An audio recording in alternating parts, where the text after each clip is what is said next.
Bienvenidos a este webinar de la Asociación DEC Chile. Estamos súper contentos de hoy día, de hecho, de gala, porque estamos con nuestro invitado internacional, muy orgullosos de hacer crecer esta comunidad y poder conectarnos con experiencias de todo el mundo. En los webinars anteriores y las sesiones anteriores hemos podido compartir con expertos de Chile y también de España. En este caso nos va a acompañar y ya nos acompaña, está junto con nosotros Carlos Molina. Hola Carlos, qué buen Hola, ¿qué fondo ese, tal? excelente.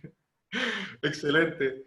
Oye, Carlos, te doy la bienvenida, te voy a hacer una pequeñísima presentación. Carlos lleva más de 20 años ya en el mundo de experiencia, es un profesional del mundo de la consultoría, amante de la experiencia de clientes, se le ven los ojos, lo estoy viendo ahí, que es de los nuestros. Así que yo creo que hoy día vamos a tener una conversación súper interesante, profunda. Vamos a hablar del impacto que tiene la experiencia en la cultura organizacional, cómo esto tiene que ser transversal, tiene que ir de arriba abajo, de abajo arriba, tiene que ser un virus bueno, tiene que ser un virus bueno, porque en el fondo son las personas, nuestros clientes, nuestros usuarios los que están en el centro. Entonces, como hemos dicho otras veces, ¿cierto? Donde pasamos a ese límite de más data, menos guata, yo creo que hoy día el mundo está a nuestro favor, a esta información. Y nada, presentarle a Carlos. Carlos es el VP de Sales y Digital en ISO, en España. Una consultora súper grande, con un montón de años de experiencia. Tiene casos súper, hiper interesantes.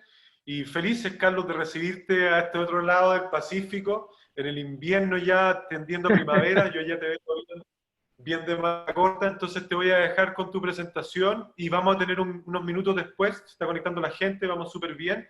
Hay un chat, a todos los que estén participando hoy nos van a escribir y yo te voy a compartir esas preguntas al final. Yo igual te tengo algunas preguntas ya preparadas, tengo muchas ganas de conversar algunas cosas contigo.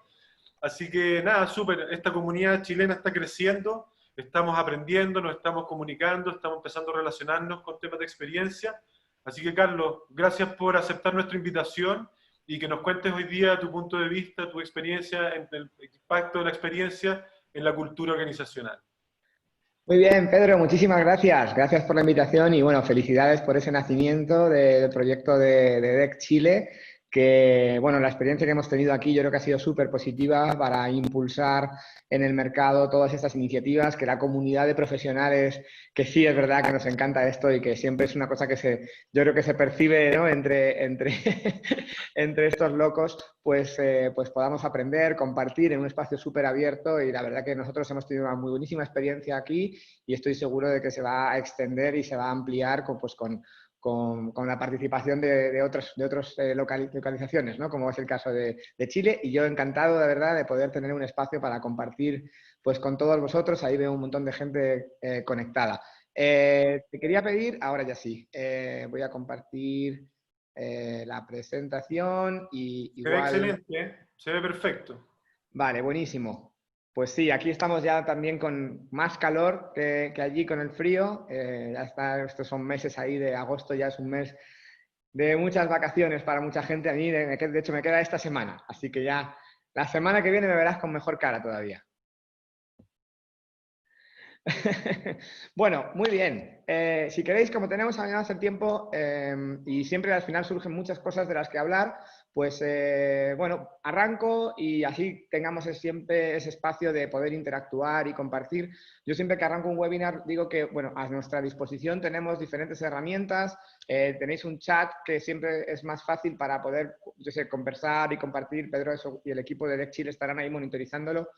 Si tenéis cualquier incidencia, no se escucha o cualquier cosa, ellos os van a poder apoyar. Y hay un módulo específico que pone preguntas y respuestas que si hay temas concretos que queráis que conversamos, es más fácil después para Pedro, para mí, si las podéis subir a ese bloque, porque de ahí se nos quedan ordenadas y es mucho más fácil después revisar y un poco intentar darles respuesta a todos los temas que puedan surgir.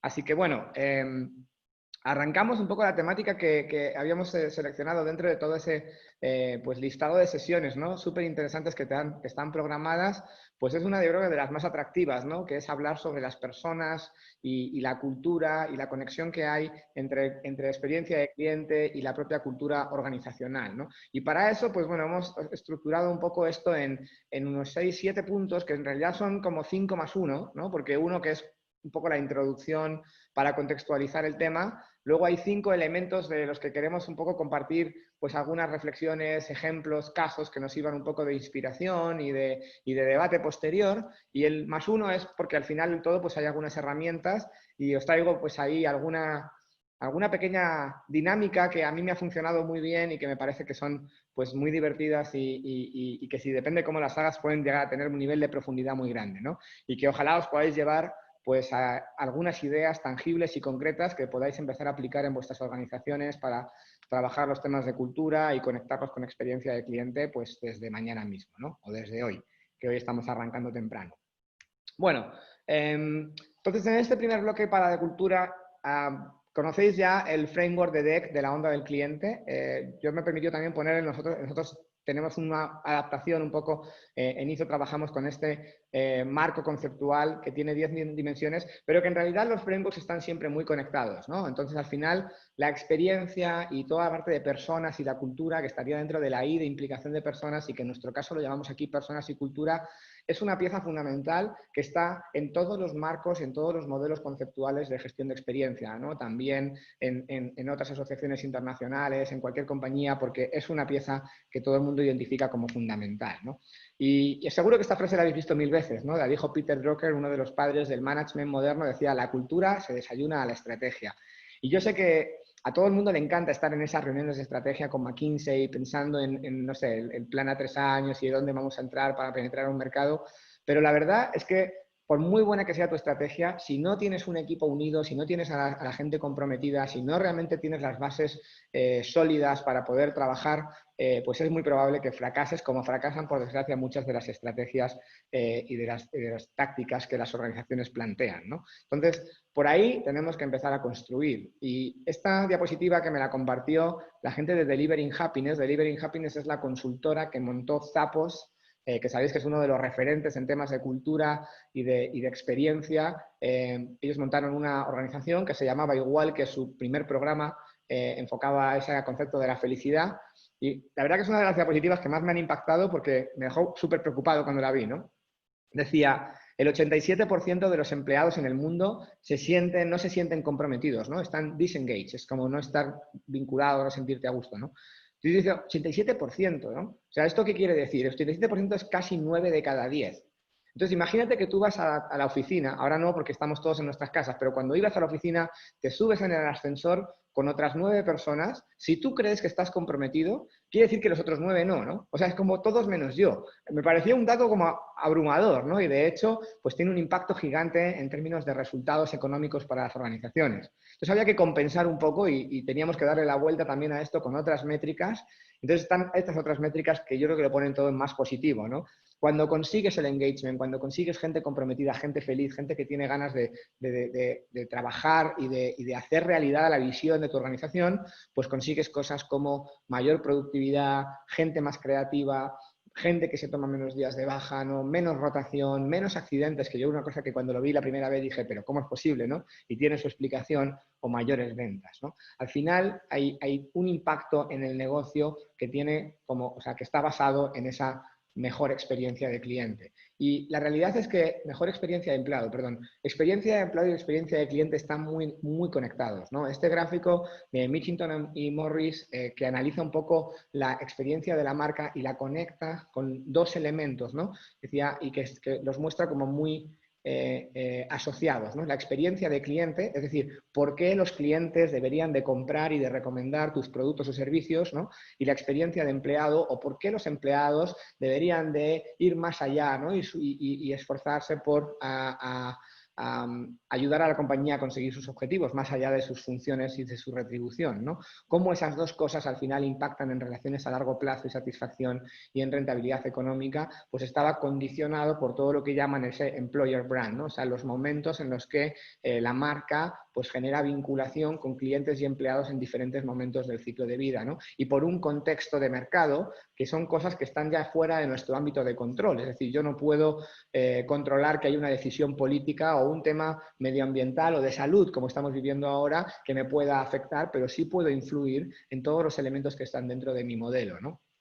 Y hay otro modelo que me pareció muy relevante para conectar y ya con esto pasar un poco a cosas más prácticas, lo que sería la experiencia de cliente y la experiencia de empleado, que es este círculo virtuoso del Employee Engagement que desarrolló el Experience Management Institute de Qualtrics, que es una de las compañías que bueno, pues se desarrolla mucho a través de la tecnología, ¿no? Estrategias de experiencia de cliente y empleado.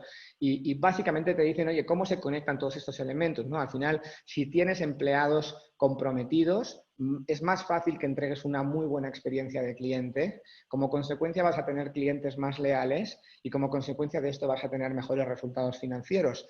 Estos clientes leales van a hacer que tus empleados también se sientan más orgullosos y eso al final va a corresponder y va a influir positivamente en su vinculación y en su satisfacción laboral, ¿no? El hecho de que tengas buenos resultados financieros también te permite mayor capacidad de invertir y de seguir reinvirtiendo, ¿no? Y devolviendo parte a tus empleados para también trabajar en reforzar ese compromiso y esa vinculación, ¿no? Y al final, empleados más comprometidos también están generando pues, una mayor vinculación, menor tasa de rotación y otros indicadores, como los que habíamos visto al principio, de más ventas, más vinculación, más eficiencia, que al final te van a reforzar también el retorno financiero, ¿no? O sea que todo esto es un ecosistema que está conectado y donde realmente actuar sobre una de las piezas del modelo te va a ayudar a tener consecuencias en todo el ciclo y que se retroalimente y que se siga generando con una cierta inercia, ¿no? Entonces me parece un modelo muy interesante que nos ayuda a explicar y a entender por qué debemos trabajar en esto. Ahora, una cosa es el por qué y otra cosa es el cómo. Se me ha olvidado avisaros, que muchos de vosotros ya me conocéis, pero bueno, incluso dentro de los españoles, pues yo hablo especialmente deprisa. Así que si veis que me estoy acelerando, por ahí yo voy monitorizando el chat de vez en cuando y me podéis escribir un mensajito y decís, Carlos, espérate que no se está escuchando, o si cualquier problema que haya con audios o con vídeos, pues me avisáis. De hecho, si me podéis chatear un poco por ahí, dime. Perfecto. ¿Todo perfecto? Vale, perfecto. Gracias, Pedro. De vez en cuando me ponéis ahí en el chat, ¿todo va bien? Así ya... Porque igual me quedo solo hablando y no tengo problema, ¿eh? Porque a mí esto me encanta, pero bueno, siempre es mejor saber que hay gente al otro lado, ¿no? Bueno, entonces decíamos que al final este círculo virtuoso se traduce en mejores resultados financieros, pero hay otras métricas que nos ayudan también a tangibilizarlo, ¿no? Fijaos, en este estudio de Temkin Group, que al final también está publicado por el Experience Management Institute de Qualtrics, compararon una serie de elementos basada en una encuesta realizada pues, a más de 5.000 personas, en el que le estaban preguntando a los usuarios, ¿no? A más de 5.000 empleados en Estados Unidos por determinados comportamientos, ¿no? Y le decían, oye, ¿con qué probabilidad recomendarías los productos y servicios de tu compañía a alguien que los necesite, ¿no? Bueno, pues en los empleados que se sentían altamente comprometidos y vinculados con la compañía, pues había un 88% de gente que decía, yo sí recomendaría estos productos, mientras que cuando el nivel de vinculación es bajo, no estás satisfecho, no crees, no te gusta tu empresa, pues eso es obviamente más bajo, ¿no? Quedarte hasta tarde si la compañía necesita como algo puntual, ¿no? Que acabes algo antes de que acabe el día, ¿no? El 85% de los empleados estarían dispuestos a hacer esa milla extra, ese esfuerzo adicional versus un 28% en los niveles de low engagement, ¿no? De bajo vinculación. Hacer algo que es bueno para la empresa, incluso si no se espera de ti que hagas eso, ¿no?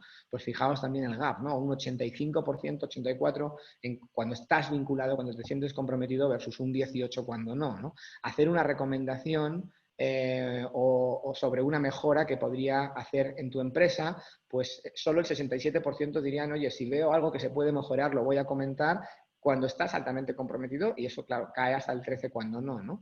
O recomendar a un amigo o familiar trabajar en esta compañía, pues evidentemente pues es un comportamiento. Lo que es interesante también es cómo correlaciona esto cuando tú comparas y filtras, no por el nivel de engagement del empleado, sino por la buena o mala, o mejor o peor experiencia de cliente que entrega esta empresa, ¿no? Entonces aquí veis como que aunque el gap es un poco menor, también hay una correlación muy grande. Las preguntas son las mismas, ¿vale? Por eso las he dejado así, para poder comparar en el mismo gráfico. Es decir, hay mucha mayor probabilidad de que los empleados recomienden tus productos en compañías que entregan una buena experiencia al cliente que en compañías que tienen peores ratios de experiencia que sus competidores, ¿no? Pero también hay comportamientos donde ves la correlación que existe entre ir más allá, ¿no? Quedarte hasta tarde, hacer una recomendación, hacer algo que no se espera de ti, en compañías que entregan buenas experiencias de cliente. Lo que te muestra es esa conexión entre una buena experiencia de cliente y que los empleados se sientan comprometidos, que es básicamente lo que te está trasladando esta parte de ese círculo virtuoso, ¿no? Así que bueno, decíamos que una cosa es decir lo que hay que hacer y otra cosa es pues explicar un poco cómo se hace, ¿no? Y en ese cómo se hace, pues os quería compartir esta reflexión, ¿no?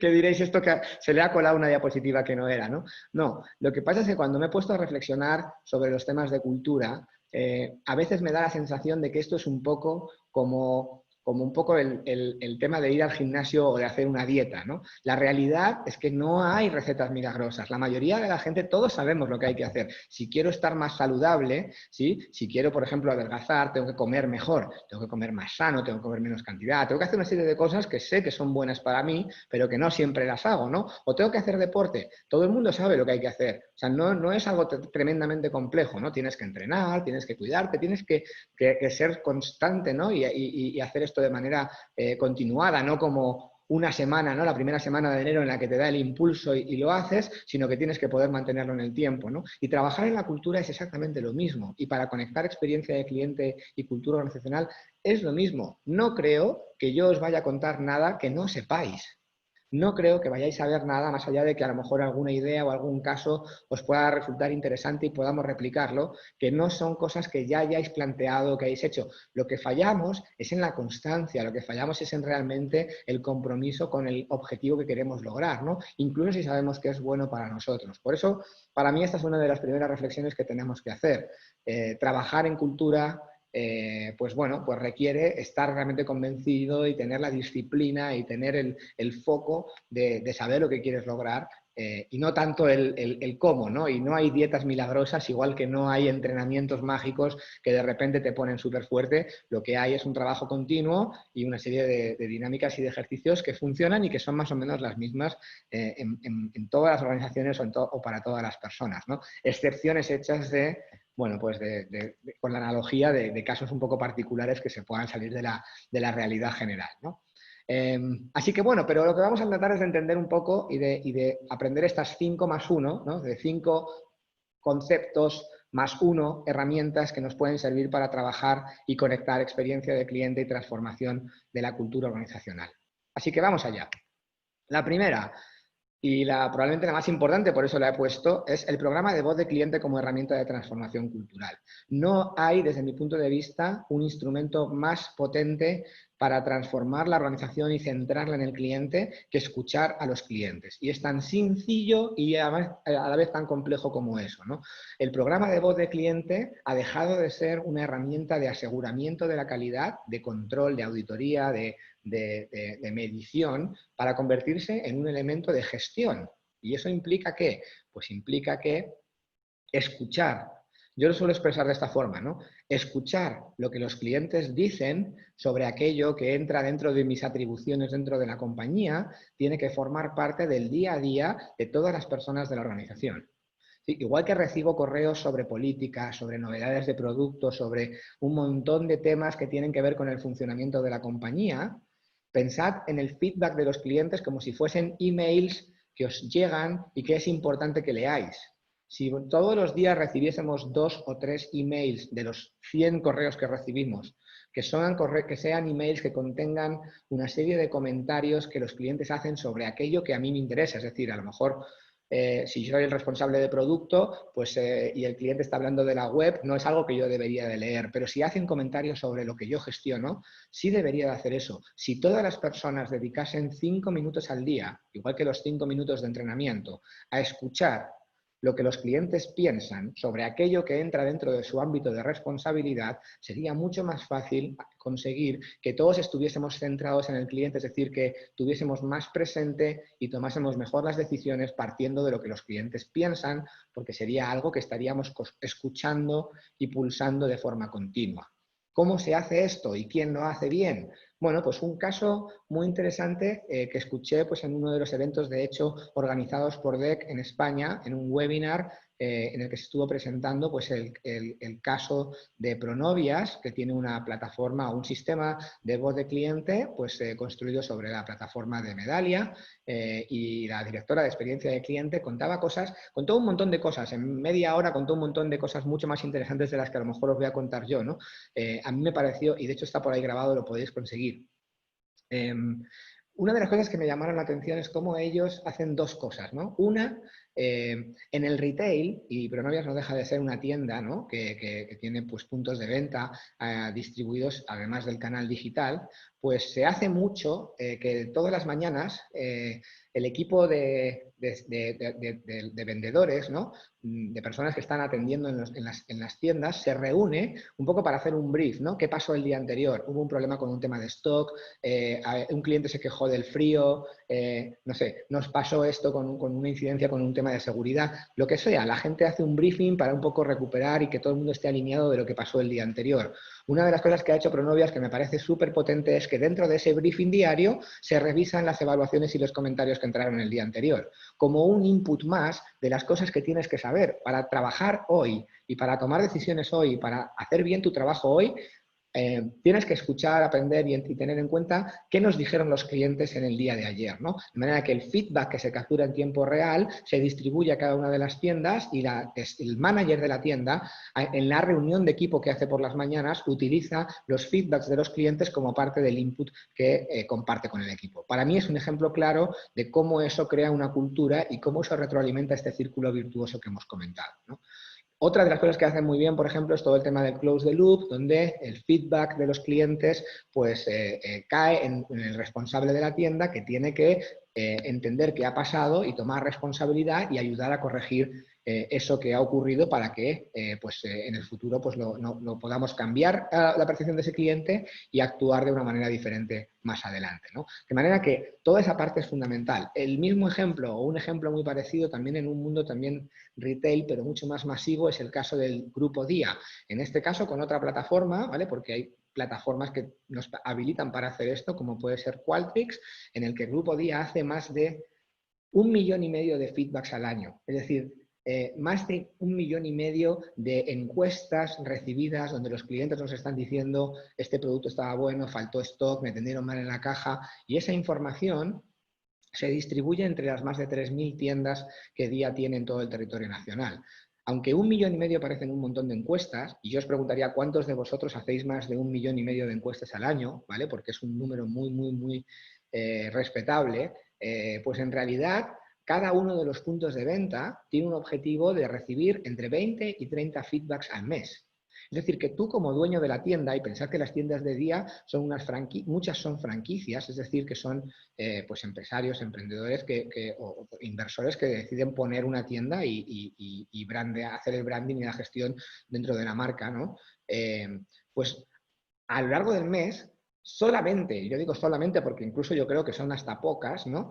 Tiene que escuchar 20 o 30 feedbacks de cliente, pero solamente eso ya es un cambio tremendamente grande a la hora de cómo esta persona gestiona su tienda, toma decisiones y enfoca sus esfuerzos y sus prioridades, ¿no? Y os pongo otro caso también para que entendamos que no siempre todo tiene por qué estar basado en la tecnología, ¿no? Este es Decathlon. Decathlon es otro retailer pues francés, pues se están comiendo el mercado en temas de deporte en Europa, y Decathlon tiene una serie de prácticas para desarrollar cultura organizacional. Una de ellas es que todos los empleados entran por la tienda y crecen hacia las funciones corporativas desde dentro, viviendo la cultura y partiendo de entender y conocer a los clientes, y además una semana al año tienen que pasarla atendiendo clientes en tienda. Y lo que te dicen cuando les entrevistan es que no hay otra manera de seguir en contacto y de estar cerca de lo que los clientes dicen y piensan, ¿no? Luego hacen sus encuestas y otro tipo de métricas, ¿no? Pero lo que dicen es, vete a la tienda, sigue siendo un vendedor, habla con los clientes, gestiona sus problemas, entiende sus dudas. Si eres el dueño de una línea de productos o si eres el director de tecnología, igualmente eso te va a ayudar a tomar mejores decisiones para diseñar mejores acciones de experiencia de cliente, y estás creando una cultura donde todo el mundo comparte esa visión sobre los clientes, ¿no? Y el cuarto caso que os quería compartir, esto es pues, un buen amigo, que es el director de experiencia de cliente de esta empresa Sage, que es una empresa de software. Ellos venden software a pymes, es un B2B, ¿vale? Y realmente os lo comparto para que seamos conscientes también de que no siempre todo es tan fácil, ¿no? Cuando vemos los casos de éxito, y creo que Sage es un caso de éxito, ¿no? Pero a veces cuesta mucho y hay que empujar las cosas, ¿no? En el caso de Sage, el programa de voz de cliente que venía en marcha y que además estaba demostrando pues, un impacto enorme en cuanto a los resultados de renovación de los servicios que tenían contratados los clientes. A pesar de todo eso, Javier, que es el director de experiencia, nos decía: a veces nos cuesta un montón que la gente le dedique tiempo a escuchar a los clientes, ¿no? En nuestro día a día, al final, nos metemos en nuestra tarea, en nuestra dinámica, y la gente te dice: no tengo tiempo, ¿no? Entonces no me he visto mis métricas, no he visto mis informes, no me he analizado los datos sobre mis clientes o sobre mis valoraciones.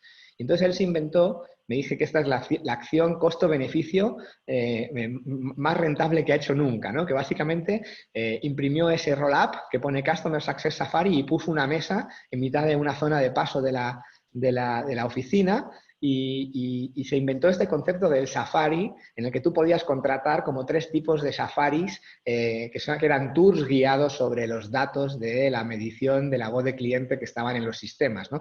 De manera que pues tú contratabas tu Safari, que eran el Safari personal. Te voy a dar un tour sobre los datos de lo que tenemos en el sistema, de los que los clientes dicen de ti, por ejemplo, ¿no? O el Safari del área o el Safari de... Y al final de tu Safari, pues te entregaban un diploma y te hacían una foto, ¿no? Este Safari vino el típico VP regional de Europa, lo vio, le pareció una idea espectacular, la posteó, la publicó y de hecho acabó estando en objetivos, ¿no? Es decir, toda la compañía tenía que pasar al menos una vez al año por el Safari para asegurarse de que dedicabas un tiempo a escuchar a los clientes. Yo os lo comparto para que veáis que a veces nos tenemos que inventar estas cosas, porque igual que el gimnasio, igual que la dieta, aunque todo el mundo sabe que eso es bueno para ellos, no siempre somos suficientemente constantes y le ponemos la prioridad y la atención que nos hace falta, ¿no? Así que bueno, escuchar a los clientes es fundamental y es una de las guías. Sé fiel a tus principios y valores. Bueno, pues esto es otra de las cosas que se dicen siempre, ¿no? Y todos tenemos estos carteles tan bonitos con nuestros atributos, nuestros principios, nuestros valores y nuestras promesas, ¿no? Para que todo el mundo las conozca, pero hay un gap muy grande entre lo que decimos y lo que hacemos, ¿no? Un caso que muchas veces hemos compartido y que para mí es un ejemplo y una inspiración, lo ha sido siempre, es Pepefon. Esta compañía tiene en su página web una serie de compromisos con los clientes, ¿no? Su estrategia de experiencia está basada en una serie de promesas tangibles, ¿no? Y de compromisos. Me comprometo contigo a que esto, esto y esto y esto. El hecho de que tú tangibilices tu promesa al cliente hace que desde el punto de vista de cultura todo sea mucho más fácil de cumplir, ¿vale? Porque cuando nosotros le decimos a los empleados tenemos que ser excelentes o tenemos que ser justos o tenemos que ser cercanos, ¿a qué nos estamos refiriendo? O sea, ¿cómo yo entiendo a qué te refieres con eso, ¿no? ¿Le puedo regalar al cliente algo? No, le hablo de usted, de tú. Hay muchas cosas que se entienden a nivel de concepto, pero luego no se pueden aterrizar. Cuando yo digo, mira, esto es lo que yo le prometo al cliente, si el cliente reclama, primero se lo devuelves y luego analizamos si es correcto. Ya sabe, el empleado sabe perfectamente cómo se puede comportar y cómo vamos a cumplir la promesa que le estamos haciendo al cliente. Y eso requiere metodología. Es decir, para llegar a tangibilizar tus compromisos, tienes que partir de lo que sabes de tus clientes, de lo que hacen tus competidores, de lo que ocurre a nivel del mercado, ¿no? Tienes que definir qué es lo que quieres ser, qué atributos vas a desarrollar, pero tienes que tangibilizarlo en las promesas concretas que puedes plantear y que puedes comprometer para que tus clientes y tus empleados pues las tangibilicen y puedan actuar en consecuencia, ¿no? Y a nivel de la promesa, pues la promesa siempre tiene una doble cara, ¿no? Lo que le prometes al cliente, pero también un poco la misión y el propósito de la organización. Un ejemplo de propósito puede ser Walt Disney. Disney, una de las historias que a mí más me impactaron cuando la escuché fue cómo te explicaban la forma en la que Disney desarrolló su visión de la organización, ¿no? En la que lo que dijo fue: oye, la persona más importante para mí en la organización es el VP de formación, ¿no? Como creo que un compañero mío decía, en casi ningún sitio hablamos del VP de formación, parece que formación es una función transversal. Y lo que decía Disney es: yo tengo muy claro en la cabeza qué es lo que quiero, cuál es la visión. Y lo que necesito es que una persona, el responsable de formación, no enseñe a la gente a hacer cosas, sino que les enseñe a entender lo que yo quiero hacer y que actúen en consecuencia para lograrlo, ¿no? Y con eso ellos construyeron ese concepto del propósito, ¿no? Y de que la gente tiene que entender para qué hacemos las cosas si realmente queremos que se comprometan con ellas, ¿no? Bueno, ¿qué más cosas tenemos que hacer en ese kit de 5+1? Pues la tercera es la parte de comunicación, formación que estábamos hablando, ¿no? Y la forma en la que gestionamos a nuestro colectivo. Y aquí os voy a contar historias que yo siempre trato de elegir cosas que no todo sea pues, las historias bonitas, ¿no? Con las que parece que todo es súper fácil. Un caso que para mí ha sido un caso pues bastante muy inspirador y un caso de éxito, y que de hecho esto que cuento lo cuento porque lo pude escuchar de primera mano, pues de la mano de la persona que en su momento estuvo involucrado como director de experiencia de cliente en la transformación que hizo Iberia en uno de los viernes DEC, que eran esos eventos presenciales con los que se realizan y se siguen realizando en España. Y contaban todo el proceso de transformación que ha vivido Iberia. Yo, como usuario, siempre digo que yo sí he sentido, con todas las posibles mejoras que cualquier experiencia puede tener, ¿no? Un cambio muy, muy importante en la forma en la que Iberia se comportaba como organización enfocada hacia el cliente. Y eso ocurrió por varios motivos, ¿no? Y uno de ellos no es tan bonito como nos gustaría, ¿no? Muchas veces los procesos de transformación y de cambio requieren o te tienes que apoyar en decisiones que son duras, ¿no? Y en la necesidad de que no todo el mundo encaja en la cultura que tú quieres implementar. En el caso de Iberia, Iberia tiene un todavía triste récord en España, que es pues, el expediente de regulación de empleo, es decir, de un despido masivo más grande de la historia de España, ¿no? La compañía que despidió pues, más de 4.000 personas como parte de su fusión con British Airways. En ese proceso, digamos que trataron de sacar la parte buena y decir, ok, ya que tenemos que hacer esta separación y sacar toda esta gente, vamos a hacerlo de la manera en la que nos quedemos con criterios que sean sostenibles en el tiempo. Es decir, no decidamos quién se va y quién se queda en función del coste del despido, sino que hagamos una evaluación de competencias y veamos quiénes son los que más se acercan a ese ideal de comportamiento al que nos gustaría ir, ese tipo de compañía en términos de cultura y de actitudes y de atributos, ¿no?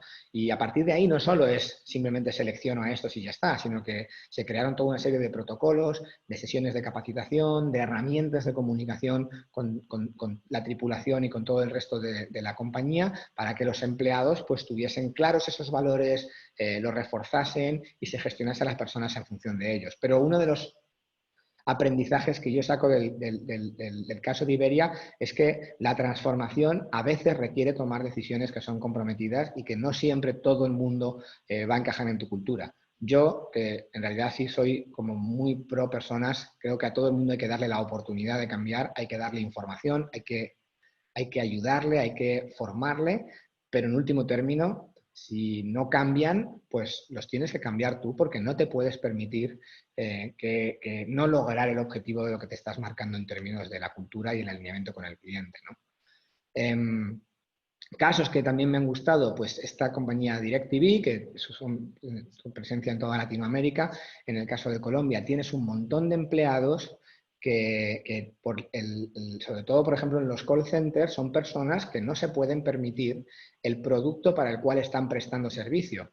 Y lo que hace DirecTV es decir, mira, sabes que como parte de los beneficios que yo te voy a dar, te entrego el paquete entero de contenidos que tienen todos nuestros clientes o los clientes más premium, ¿no? Eso desde el punto de vista de pertenencia y de vinculación es enorme, pero también desde el punto de vista de cómo estas personas atienden a los clientes, ¿no? Yo me imagino pues, a una persona que tiene acceso a un producto que no sería tan fácilmente accesible para él o para ella en condiciones normales, y un cliente que se quiere dar de baja y le preguntas, oye, pero ¿y por qué? No, es que no veo muchas cosas. Pero ¿cómo que no ves cosas? ¿No? Si tiene un montón, tiene esto, tiene esto, tiene esto, ¿no? Tienes que sentirte mucho más vinculado con la compañía gracias a que estás viviendo algo que no sería tan accesible para ti, y lo hacen como un beneficio pues, de vinculación y también de una mejor experiencia para los propios clientes, ¿no? Prosegur es un caso que me ha encantado, es uno de los clientes con los que hemos venido trabajando y es un proyecto que se ha hecho en toda Latinoamérica. Estas compañías de seguridad, tienen personas desplegadas por todos sitios. O sea, hay gente que nos decían, están trabajando, vigilando un oleoducto en la selva amazónica en Brasil, ¿no? No ven prácticamente a nadie y no ven a la empresa.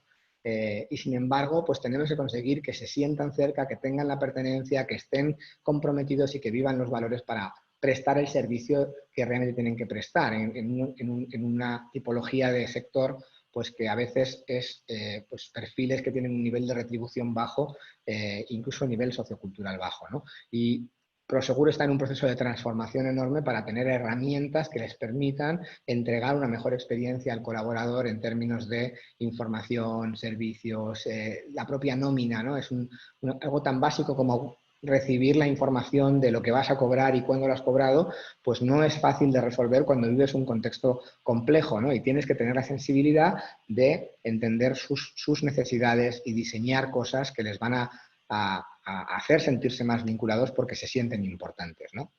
En ese contexto, digamos que hay una filosofía muy amplia, ¿no? Y este concepto que hemos llamado cuida a tus empleados es muy genérico, pero engloba todo lo que son pues, las estrategias de experiencia de empleado. O sea, al final, la frase de Richard Branson, ¿no? De que los clientes no son primero, sino que son los empleados, porque si tú cuidas de ellos, ellos van a cuidar a los clientes. ¿Pero qué es cuidar a los empleados? Pues la realidad es que a la hora de entregar experiencias y de generar emociones, esta es una frase de las que más me han gustado históricamente, ¿no? Dice, no puedes pagar a alguien por una sonrisa sincera. Te puedo pagar por sonreír. Y los que venís del mundo del call center os acordaréis, ¿no? De ese atributo que teníamos y que yo creo que todavía seguimos teniendo en algunos estándares de calidad que se llamaba la sonrisa telefónica. Es decir, el cliente tiene que notar que te estás riendo o sonriendo para que note que estás feliz de hablarle. Bueno, no se trata de eso. O sea, lo que trata de transmitir ese atributo es realmente tienes que sentirte feliz de poder atender al cliente. Y si te sientes feliz, lo vas a transmitir. Pero no es algo que puedas fingir. Puedo fingir que sonrío, puedo hacer un esfuerzo y hacer una mueca, una sonrisa, casi como si fuese el Joker, ¿no? Pero para que eso sea sincero, para que expreses una emoción, te tiene que salir de dentro y por lo tanto tienes que gestionarlo de una manera distinta. Para gestionar eso tienes que realmente pensar en las personas y crear una cultura centrada en las personas. Este señor es Reed Hastings, es el CEO de Netflix y tiene una de las presentaciones sobre cultura organizacional más brillantes que yo he visto. Están publicadas en SlideShare, se pueden descargar. Y comparte toda su filosofía sobre la cultura organizacional de Netflix y por qué para él es el atributo más importante. La cultura de Netflix se basa en dos principios fundamentales que se llaman Freedom and Responsibility, libertad y responsabilidad. Y lo que él define y lo que él justifica de por qué para él este atributo es tan importante es porque en el contexto actual, atraer talento y tener gente de lo que se llama el high performance, gente con alto desempeño, es una necesidad para tener una compañía que pueda tener una ventaja competitiva sostenible. Y entiende que eso solo lo vas a lograr pues si tienes una propuesta de valor suficientemente atractiva para las personas, que implique pues, un puesto de trabajo atractivo, capacidad de aprender, flexibilidad y una serie de atributos que tienen que ver con lo que han identificado con los colaboradores. Netflix fue la primera compañía que implementó un modelo en el que los empleados no tienen política de vacaciones. Te puedes tomar tantas vacaciones como necesites, siempre partiendo del principio básico de libertad y responsabilidad. HubSpot, que es un proveedor de servicios de marketing digitales, tiene un modelo muy parecido. También tiene una presentación corporativa con todo su programa de cultura que es descargable en Internet y una de las cosas que te dicen es todas nuestras políticas, todas las que podamos, las tenemos que resumir en una única sola, que se llama utiliza el sentido común. Esto puede parecer tremendamente arriesgado, ¿no? En determinados entornos. En el caso de HubSpot son como 3.600 empleados en todo el mundo. O sea, no es una startup, no son tres amigos en un garaje que se conocen. Aquí ya tenemos un volumen de personas suficientemente grande como para que juzgar o basarte en el juicio de las personas sea algo que te puede dar un poco de miedo, ¿no? Pero lo que ellos piensan es, oye, si no me fío de ti, para que me pases la nota de gastos de forma correcta, ¿no? Y no me trates de colar un gasto que no corresponde a la compañía, entonces, ¿cómo me voy a fiar de ti para que tomes decisiones sobre en dónde invertimos o cómo gestionamos a nuestros clientes, ¿no? Y HubSpot tiene modelos donde te dicen, oye, no tengo política de viajes. Si tú crees que tienes que viajar porque necesitas ir a algún sitio para poder desempeñar tu trabajo, hazlo sin necesidad de aprobaciones. Si estás malo, pues no vengas, pero no necesitas que justificármelo. Si quieres quedar para comer con alguien e invitarle a comer porque entiendes que vas a aprender algo en esa comida, que luego vas a poder traer a la compañía y que nos va a ser útil, hazlo, nos pasas la nota y no te vamos a hacer ninguna pregunta. Puedes comprar tantos libros como tú quieras, paga la casa. Todo esto son políticas que estas compañías ponen en marcha para tratar de tener gente con talento que realmente se sienta vinculada y comprometida con dar el máximo posible y lograr los mejores resultados para que la compañía siga creciendo. Bueno, por un caso más latinoamericano, este es uno de los casos también Mundo Seguridad como Prosegur, con las mismas dificultades en términos del perfil de las personas con las que se relaciona, que más me encantó oír. Javier Calvo, que es el CEO de esta empresa, se define a él mismo no como CEO, sino como guardián de la cultura. Y él tiene una visión muy clara sobre en base a qué quería construir su compañía. Y es en base al respeto, el cuidado y la digamos, la respetabilidad del rol de la persona de seguridad. En Perú, las personas que cuidan de la seguridad de las compañías es como, no sé, uno de los perfiles más bajos a nivel laboral en lo que se podía trabajar. Y de hecho él contaba que había muchas bromas, incluso una película que hacía una parodia sobre los personajes, ¿no? El perfil de la persona de seguridad, como alguien pues ingenuo, como alguien con poca formación, que se le puede engañar, etcétera, ¿no? Y de hecho ahí hay como una expresión que se utiliza en Chile que llaman el guachimán, ¿no? De watchman, el guachimán, como una especie como de concepto peyorativo. Y él ha hecho todo un modelo donde lo que busca es dignificar el trabajo de la persona de seguridad y que se sientan orgullosos. Yo estoy en una charla de Liderman en un evento en Perú y mientras él estaba dando la charla, entramos en la página de Facebook y había más de 300 comentarios. Él puso su post de hoy hablamos en el evento de no sé quién para contar nuestro caso. Más de 300 personas, empleados de Liderman, escribiendo qué bien jefe, qué orgullo que esté ahí defendiéndonos, vamos a por ellos. Y todos los empleados, un montón de empleados, pues animando y agradeciendo a su jefe pues todo lo que cuenta y el caso que ha construido. Tenían un montón de elementos, creo que no es lo relevante el caso concreto de lo que él hace, un montón de cosas, como comer una vez a la semana, desayuna siempre en casa de alguno de sus empleados, él desayuna en la cantina con todos ellos, es muy cercano. Es más la visión que tiene por detrás que se traduce y se transmite pues, en lo que la gente percibe, ¿no? Y al final, cuando tú trabajas la cultura, igual que el ejemplo del gimnasio, os quería traer este concepto, ¿no? Que no sé si habéis escuchado alguna vez, en cada país se llama de una manera, en España tiene varios nombres en función de la región en la que estés. Yo la semana que viene que estoy de vacaciones y voy a ir al País Vasco, en la zona del País Vasco, a esa lluvia fina que cae y que parece que no te va a mojar, se le llama chirimiri. El chirimiri es esa lluvia, allí en el País Vasco llueve mucho, está cayendo constantemente y tiene ese efecto como que tú lo ves por la ventana y piensas, bueno, no llueve tanto, ¿no? Y cuando has caminado para tu destino, cuando llegas estás empapado, ¿no? Pues la cultura tiene que ser algo parecido. No es una acción explosiva de una tormenta o un torrente que te arrasa y que te empapa una vez, pero que luego enseguida se te pasa. Es un chirimiri, es una lluvia continua que tiene que conformarse de un conjunto de acciones, de un montón de pequeñas cosas que suceden de forma continua y que pues hacen que al final acabes empapado de la cultura que quieres vivir. Bueno, antes de pasar a las preguntas, solo dos cosas que quería compartiros.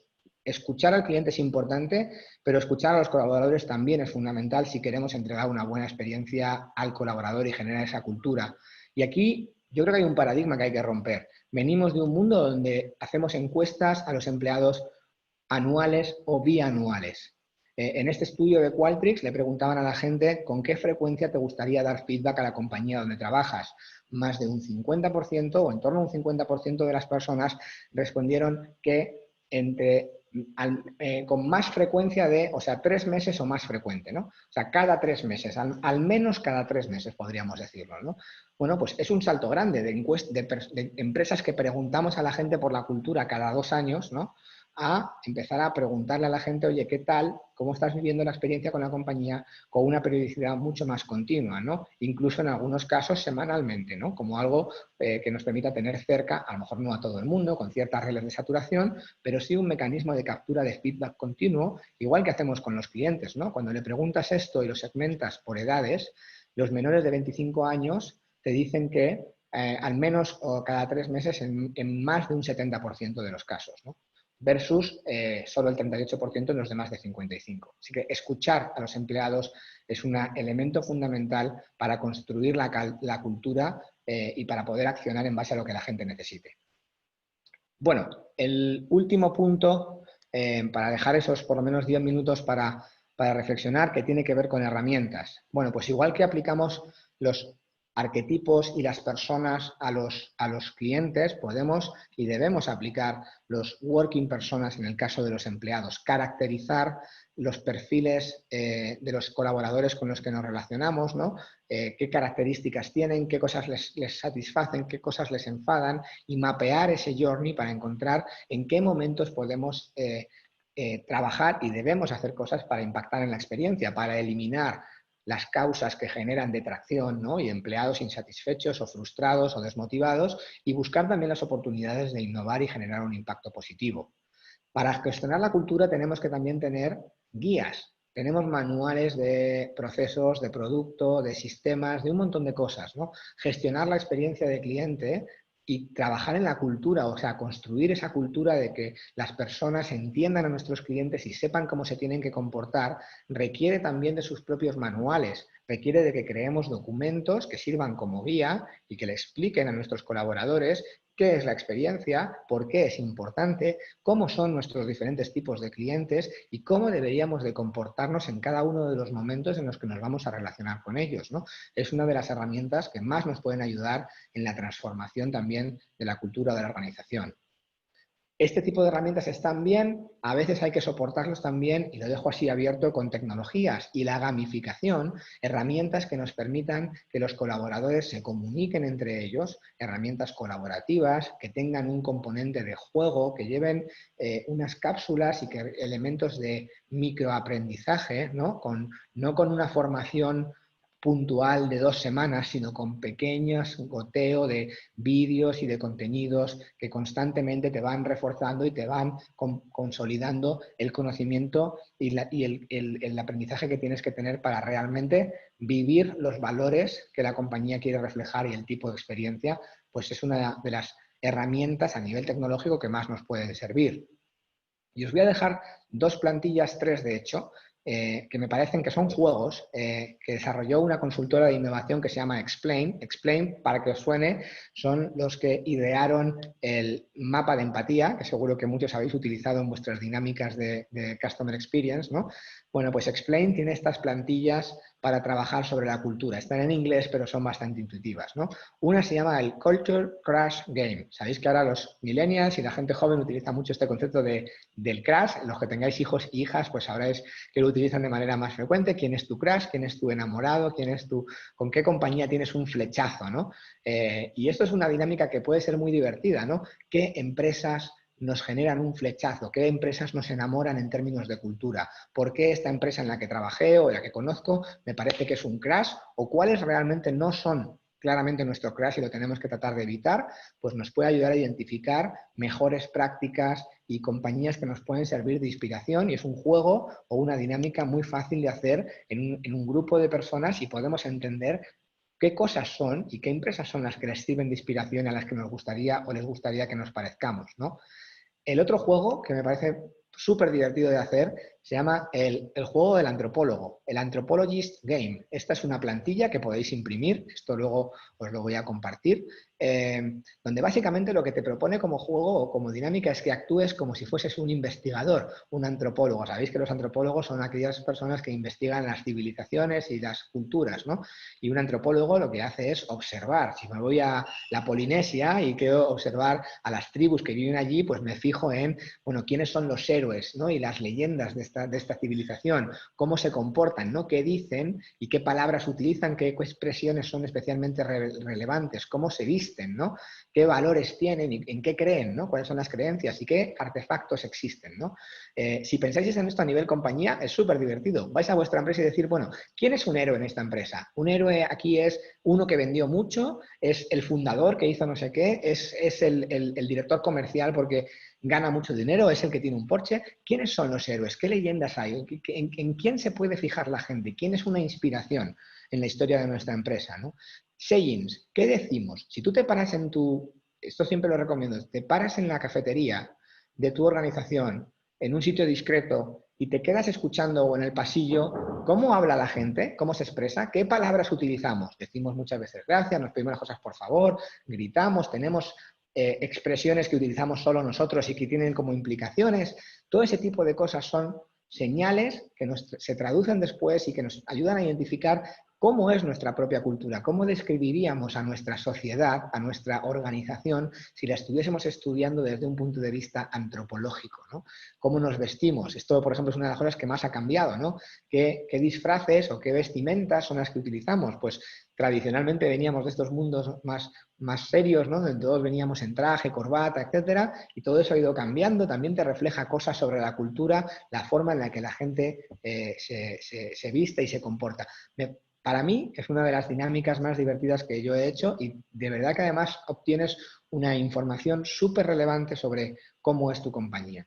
La última herramienta es el mapa de cultura de Alexander Ostenwalder, el equipo de Strategizer que diseñó el Business Model Canvas, en el que te cuentan que la cultura es como un jardín y que tienes determinados comportamientos que son los que van a tener un efecto, habilitadores que son efectos positivos, bloqueadores que son efectos negativos y los outcomes, ¿no? Que será pues el resultado de lo que sale en tu jardín. Y puedes utilizar las plantillas del mapa de cultura para mapear pues cuáles son los comportamientos y los habilitadores positivos y negativos que van a tener un impacto en cuanto a cómo se va a trasladar esa serie de comportamientos y de formas de funcionar de la organización pues en resultados en términos de cultura organizacional, ¿no? Y bueno, al final, para acabar y tratar de cumplir con ese objetivo que habíamos marcado de tener 15 minutos de preguntas, aunque igual me quedan 10, pero bueno, yo no tengo problema en dedicar un poco más de tiempo. Esta frase de Roy Disney, ¿no? Del hermano de Walt Disney, que decía, cuando tus valores están claros, tomar decisiones se vuelve mucho más sencillo, ¿no? Las compañías que tienen muy claro qué quieren ser y cómo quieren ser, habilitan a que las personas, los colaboradores, los trabajadores, todo el mundo, pues tenga mucho más claro cómo debe comportarse y qué resultado debe generarse. Y eso pues facilita muchísimo también la experiencia que vamos a entregar en los clientes. Pedro, no sé si he ido muy rápido, pero tenía un montón de cosas que contar, no quería renunciar. Cuando preparo la presentación siempre digo, esto no lo quiero quitar, esto tampoco, pero bueno, espero que haya sido entretenido y que hayamos aportado algunas ideas interesantes. Carlos, estuvo buenísimo, esa energía nos mantuvo muy, muy, muy conectados, estamos con una audiencia increíble en general para nuestras conexiones y quedaron varias preguntas, y hay dos que seleccionamos que me gustaría hacerte y que trates de darnos tu punto de vista. La primera la hace Sofía y dice, hola Carlos, ¿tienes la biografía del tema que nos puede recomendar alguna biografía para estudiar, algún libro para leer? Ah, qué buena pregunta. Bueno, pues digamos, yo diría que una de las lecturas más relevantes que todo el mundo, vamos, que se suelen recomendar en temas de cultura organizacional es el libro que publicó Tony Hsieh, que fue el CEO de Zappos, sobre Delivering Happiness, que cuenta un poco su historia y su visión de por qué construyó ese modelo y de cómo ha construido una compañía pues centrada en el servicio, pero desde la cultura y desde el cuidado de los colaboradores. Así que me venga muy rápido a la cabeza, creo que esa es una de las lecturas más recomendadas. que tienen que ver con la parte de cultura de empleados y de cómo impactar en el cliente.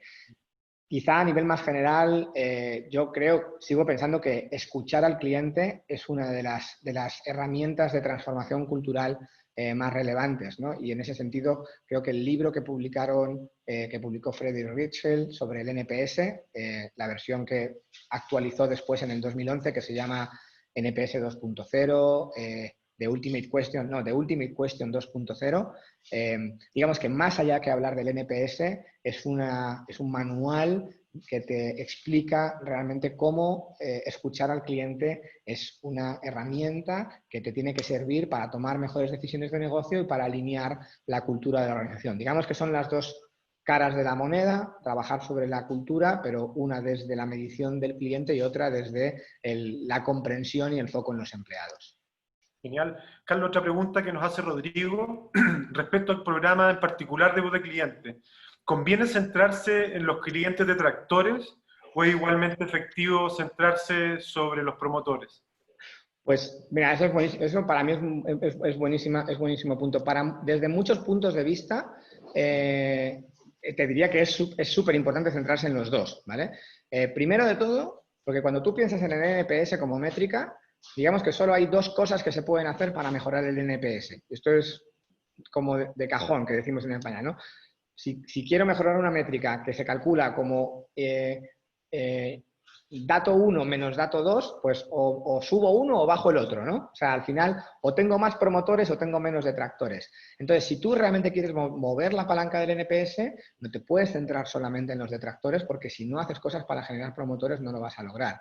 Pero adicional a eso, la realidad es que esa pregunta que tira Rodrigo me parece muy relevante porque yo siento que todavía la mayoría de las organizaciones tenemos demasiado foco solamente en el detractor. Es decir, históricamente veníamos trabajando en eliminar insatisfechos, ¿no? Los programas de calidad, de mejora, lo que decían era, vamos a tratar de conseguir que la gente se deje de quejar, ¿no? Eliminar insatisfechos era el paso 1 de cualquier programa de mejora.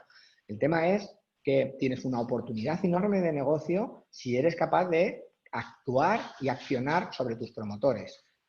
Nosotros en varios programas de voz de cliente que hemos implementado tenemos acciones distintas en el que tú identificas a gente que está muy satisfecha y a esos que están muy satisfechos haces acciones para tratar de generar un mayor vínculo a nivel de relación, porque puede que tengan necesidades que tienen que cubrir y que pueden cubrir contigo, de manera que si las detectas, pues es mucho más probable que te compren, ¿no? O sea, al final, ¿quién es más probable que te compre? ¿Un promotor, un detractor y un neutral? Pues un promotor. Pues si vas a hacer campañas, tienes productos que pueden ser interesantes para determinados tipos de cliente, trata de llegar primero a los que más les puede interesar porque tienen más vinculación contigo, ¿no? Lo otro que es interesante es, y esto es cuando un caso de una compañía de telecomunicaciones aquí en España, con Vodafone, estuvimos pues en una sesión de trabajo, también de networking, compartiendo mejores prácticas, y me hizo una reflexión que me encantó. La directora de experiencia de cliente, que es una de las personas más brillantes que yo me he reunido en temas de Customer Experience, y me compartió un aprendizaje que me pareció muy valioso, os lo comparto con su permiso. Carmen López Zuevos, si la queréis saludar luego por las redes sociales, pero Carmen nos contaba una cosa que me pareció muy útil. Decía, mira, hemos venido trabajando mucho en temas de NPS y de cómo tratamos de impactar y trabajar con promotores y con detractores. Y su aprendizaje, uno de los consejos que nos dio fue lo siguiente. Nos hemos dado cuenta de que no se trabaja igual en el caso de los detractores que en el caso de los promotores. ¿A qué me refiero? Eliminar detractores requiere de una metodología muy enfocada en quizá el proceso, la resolución del problema, como la operativa, ¿vale? Entonces, algo que no funciona tienes que hacer que funcione y cumplir, ¿vale? Básicamente tienes que llegar a eliminar el problema que estaba apareciendo. Mientras que generar promotores requiere otro tipo de aproximación totalmente distinta. Buscas sorprender, buscas emocionar. El equipo que tiene que gestionar detractores no es el mismo perfil que el que gestiona promotores. Esto, evidentemente, en una compañía como esa, que tiene 80 personas en el departamento de experiencia, pues sí, te permites tener equipos diferenciados para cada cosa. A lo mejor si soy una empresa más pequeña, más mediana, pues tengo que ajustar un poco eso, ¿no? Pero Me pareció un aprendizaje súper interesante, es decir, el perfil de las personas que se enfocan en eliminar las causas de insatisfacción es diferente en cuanto a las capacidades, en cuanto a las actitudes, las motivaciones que tienen, al perfil que tienes en las áreas de generar promotores, ¿no? Aquí, en promotores, necesitas gente más de innovación, creatividad, pensamiento disruptivo, gente más vinculada pues, a acciones más novedosas, mientras que lo primero, en el eliminar detractores, pues buscas un perfil más operativo, más enfocado a resolución de problemas, menos creativo, porque lo que tiene que hacer es que las cosas funcionen, pero con mucha más capacidad de resolución, ¿no? Genial, Carlos. Y vamos a hacer la última pregunta que nos llegó. Nos pregunta Luis. Carlos, ¿cómo aconsejas trabajar los temas de beneficios para los colaboradores que están alineados a sus arquetipos? Vale, pues eso es un punto súper interesante, Luis, y realmente abre un debate que no es fácil, porque una de las cosas que nosotros nos hemos enfrentado, o que, digamos, obstáculos que tienes que lidiar con ellos, yo no digo que sean insalvables, pero que es una realidad que te la topas a veces de frente, es que una de las no barreras, ¿no? Pero evidentemente dentro de la gestión de la relación con los colaboradores, el rol de los sindicatos es tratar de asegurar de que no hay un trato preferente para unos grupos que para otros. Y eso a veces genera dificultades operativas para la hora de hacer cosas. Pero idealmente lo que tienes que entender es evidentemente lo que tú planteas, ¿no? Dentro de, si yo mapeo arquetipos, lo que voy a identificar es que no a todos mis colaboradores les motiva lo mismo. Habrá gente que tenga más interés en un plan de carrera y un desarrollo profesional y que les dé capacitación, incluso retos, ¿no? Que quieran crecer más deprisa, y habrá otras personas pues, que valoren otras cosas, ¿no? Más tiempo, más flexibilidad, un espacio más tranquilo, con menos presión o otro tipo de variables, ¿no? Yo no quiero hacerme portavoz de los diferentes grupos de colaboradores que tenemos. Y la realidad es que cuando tú haces arquetipos, y eso es un tema súper importante que planteaba Luis, o sea, igual lo decimos con el lado de los clientes, no hagas arquetipos simplemente para tener unas cuantas fichas que describen a las personas. Si tú segmentas, es porque estás planteándote hacer acciones diferenciadas para cada uno de estos grupos, ¿no? Entonces tienes que saber quiénes son cada uno de ellos y darles cosas personalizadas. Pero una manera de hacer esto, que alguna compañía yo he visto, es tener como un pool de beneficios, ¿no? O sea, dar la opción de que las personas sean quienes pueden elegir con un esquema, digamos, que homogeneicen el valor que están recibiendo como por puntos y cosas así, y que entonces que tú puedas decidir qué prefieres tú. ¿Prefieres más flexibilidad? ¿Prefieres más formación? ¿Cuál es el beneficio que realmente te conecta y cómo puedes tener más libertad de elección? Pero por encima de eso, más que el cómo lo haces, al final las metodologías de experiencia siempre están centradas en un concepto que yo creo que es la base de todo, ¿no? Y es que la solución está enfrente tuyo. La solución no te la va a dar un consultor, ni te la voy a dar yo. O sea, la solución te la da el preguntarle a la gente, el escucharles y el involucrarles en las acciones de diseño y de validación de las ideas, porque son ellos los que al final lo van a validar, y a lo mejor lo que yo creo que es una buena idea, o lo que tú crees, o lo que cree Pedro, pues no necesariamente, aunque lo hagamos con nuestra mejor intención, es lo que al final funciona. Excelente, Carlos. Ha sido una tarde para ti súper motivante, muy intensa. Recibimos súper buenos comentarios. Nos diste un barniz muy grande del mundo cultural, de cómo eso también se aplica en la realidad, bajarlo de las nubes a la realidad, que eso es lo que tratamos de hacer hoy en esta comunidad, de poder bajar la teoría a la práctica, y la experiencia de profesionales como tú nos ayudan justamente a eso. Así que, Carlos, te vamos a seguir en LinkedIn y te vamos a buscar para preguntarte cosas también. Le damos gracias a todas las personas que estuvieron hoy día con nosotros. Más de 70, 80 personas estuvimos conectadas, y le damos las gracias a la Asociación Chilena de Seguridad, a nuestros socios, a Acuis, a Consalud, a Enel, a Entel, a GTD, a ISO, a Latam, a Movistar, a Santander, a GTD, a la Universidad de los Andes, a Vía Cámara, a Medalia y a la FEM de la Universidad de Chile por haber participado hoy. Carlos, te mandamos un fuerte abrazo, energía desde Chile, que tengan un lindo verano, y a todos los que asistieron, los vamos a seguir participando de estos webinars y nuestras sesiones de Chile, así que los dejo hasta aquí, hasta la próxima, para mejorar la experiencia de todos los chilenos esta DEC, así que vamos paso a paso, como decía Carlos, con el chirimiri, de a poquitito. Así Ya lo vi por ahí Garuga, ¿no? Se dice allí en Chile. Aquí me lo chivaron por acá. Así que ya para la siguiente me lo personalizo. Muchas gracias, Carlos, que estés muy bien, que tengas una Gracias, buena semana. Pedro. Un placer igualmente para ti y para todos vosotros. Cuidaros mucho.